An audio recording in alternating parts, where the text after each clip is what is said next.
Clark may have moved past WNBA hazing with win over Mercury. Caitlin Clark came to Phoenix on Sunday, creating the kind of stir you might expect from a Taylor Swift tour stop. She left with the biggest victory of her professional career. Clark flirted with a triple-double in the Fever's 88-82 win over the Mercury, her first victory over a WNBA team with a winning record. But the moment was far bigger than that. This was America's most popular women's basketball player beating the greatest of all time before a sellout crowd, 17,071. This was the day when the Indiana on Clark's t-shirt stood for Indiana's house. This was a new kind of reality check. If you came for the spectacle, you left feeling satisfied. A crush of fans arrived at Footprint Center wearing Iowa Hockey's gear. Fans swarmed her for pregame autographs. Her official introduction elicited a shrieking reaction that once followed the Beatles across America.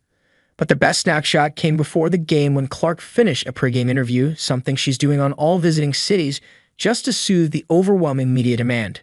Waiting for her outside the interview room was Ann Myers-Drysdale, one of the original icons of women's basketball.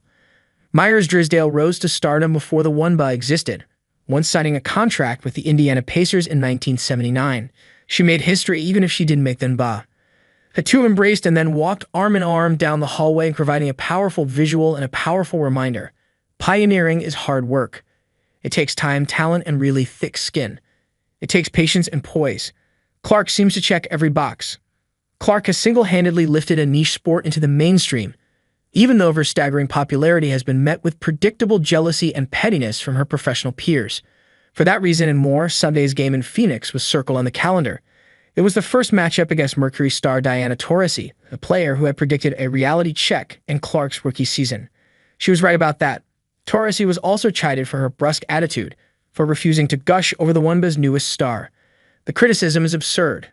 Not only is it an affront to the athletic arena, but ignores the ruthless, cutthroat competitiveness that makes Taurasi the greatest of all time. The game had all the smoke. 5 technical fouls in the first 15 minutes. 3 reviews for flagrant or hostile acts in the first half. Yet the game also featured a grudging level of respect between the two stars.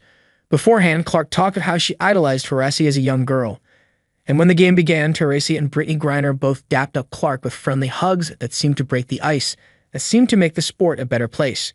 Taurasi was even in good spirits after the loss, even though the Footprint Center crowd had given Clark an impromptu standing ovation when she walked off the court. The gestures seemed meaningful. It seemed like the WNBA might be done hazing and hating on their hotshot rookie, who has withstood every mental and physical challenge, handling her business with considerable grace. Now maybe the league and its most popular player can finally grow and soar together.